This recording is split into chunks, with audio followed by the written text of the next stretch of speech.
కేంద్రం ఇచ్చేది అదే అయితే సన్నబియ్యం పథకాన్ని ఎవరు అనౌన్స్ చేశారు? నరేంద్ర మోడీ అనౌన్స్ చేసిందా? రేవంత్ రెడ్డి ఎందుకు అనౌన్స్ చేసిండు? కేంద్ర పథకం కదా. సన్నబియ్యం కేంద్రమే ఇస్తే అంత మరి రేవంత్ రెడ్డి ఎందుకు అనౌన్స్ చేయాలి? మోడీ అనౌన్స్ చేయాలి, లేదంటే పార్లమెంట్లో అనౌన్స్ కావాలి. అసెంబ్లీ ఎందుకు అనౌన్స్ అయింది? ఇది మీరు పార్లమెంట్లో మోడీ కానీ అమిత్ షా కానీ అనౌన్స్ అయ్యి చూసారా?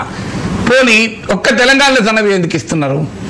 పక్కన ఉన్న ఛత్తీస్గఢ్లో సన్నబియ్యం ఇస్తున్నారా? మధ్యప్రదేశ్లో సన్నబియ్యం ఇస్తున్నారా? రాజస్థాన్లో ఇస్తున్నారా? ఆంధ్రప్రదేశ్లో ఇస్తున్నారా? నాకు తెలిసినంత వరకు. మరి అక్కడ ఎందుకు ఇస్తున్నారు? సేమ్ కేంద్రమే కదా అక్కడ కూడా. మరి దానికి ఆన్సర్ ఉండాలి కదా. ఇప్పుడు ఈ తెలంగాణ కారణం ఏంటి అంటే సన్నబియ్యం పథకం ఇది గేమ్ చేంజర్. డెఫినెట్గా అది ఒక మంచి పథకం. ఎందుకు అంటే ఇప్పటిదాకా ప్రజలు తినే ఆహార ధాన్యాలు సింపుల్ లెక్క. నేను ఆ డ్రైవర్ని అడిగాను రోజు, నీకు రేషన్ బియ్యం కొనుక్కోవడానికి పోవాలి సార్ అన్నాడు. ఎంత అంటే తింటామని తిన్నా సార్ అన్నాడు. దానికి పక్కనే దుకాణంలో 10 రూపాయలకు అమ్ముకుంటా సార్ అన్నాడు. కానీ మళ్ళీ నువ్వు బియ్యం ఎంత కొంటాను? నేను 40 రూపాయలు పెట్టి బియ్యం కొంటున్నా సార్ అన్నాడు. అంటే 10 రూపాయలకు అమ్ముకుంటున్నాడు, 40 రూపాయలకు కొంటున్నాడు. అంటే 30 రూపాయలు ఒక కిలో పైన ఖర్చు పెడుతున్నాడు. అంటే 24 కిలోలు కనుక 4 పిల్లలు ఉంటే 720 రూపాయలు ఖర్చు పెడుతున్నాడు ఎక్స్ట్రా. ప్రభుత్వం ఏమో నీకు ఉచిత ఇస్తుంది. అల్టిమేట్గా ఎవరికి పోతుంది? బియ్యం మాఫియాకి పోతుంది. కాకినాడలో సీజ్ ద షిప్ అంటారు చూడ, దానికి పోతున్నది.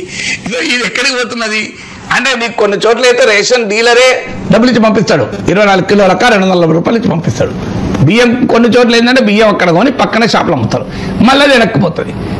ఈ మాఫియా, ఈ బియ్యం మాఫియా జరుగుతున్న వ్యవహారం ఇది. ప్రజలు పాపం మళ్ళీ ఎక్కువ డబ్బులకు పెట్టి తిన్నారు. ఎందుకు? ప్రజల ఆహార అలవాట్లు మారిపోయాయి. 30 ఏళ్ళు ఈ పథకం ప్రారంభమైనప్పుడు దొడ్డు బియ్యం తిన్నారు ప్రజలు, ఇప్పుడు తింటలేరు. ఇప్పుడు ప్రజలు కూడా సూపర్ ఫైన్ రైస్ సన్నబియ్యమే తింటున్నారు. అందువల్ల ప్రజలు తినే సన్నబియ్యం తింటే ఇచ్చారనుకోండి, దానివల్ల ఏమవుతుందంటే ప్రజలకు కనీసం ఒక కుటుంబానికి 700 నుంచి 1000 రూపాయలు మిగులుతుంది. ఇది మంచి పథకం కాదా? దీనికి అంత బ్రహ్మాండమైన స్పందన వచ్చే వరకే బీజేపీలో కాకపుట్టింది. లేకపోతే బీజేపీ పట్టించుకునే వాళ్ళే కాదు, సాధారణంగా ఉండాలి. ఎందుకంటే దీన్ని ప్రజల్లో పెద్ద ఎత్తున అనుకూల స్పందన వచ్చింది. దానివల్ల ఏమవుతుందంటే ఈ పొలిటికల్ ఓనర్షిప్ కొరకు పంచాయతీ మాదే అని. మీదే అయితే మరి ఇన్ని రోజుల నుంచి ఎందుకు ఇవ్వలేదు? కేసీఆర్ ప్రభుత్వం ఉన్నప్పుడు కూడా సన్నబియ్యం ఇవ్వాల్సిందే కదా. 10 ఏళ్ల పాటు ఎందుకు ఇవ్వలేదు సన్నబియ్యం? పోనీ అదంటే అప్పుడు బీఆర్ఎస్ ప్రభుత్వం, మీరు అధికారంలో ఉన్న చోటు ఎందుకు ఇస్తలేరు? పోనీ దేశమంతా సన్నబియ్యం ప్రవేశపెట్టినప్పుడు అప్రిషియేట్ చేస్తాం. కరెక్ట్, ఇది కేంద్రం 37 రూపీస్ ఇస్తుంది, ఇది కేంద్రం మేజర్ కంట్రిబ్యూషన్ చెప్పచ్చు.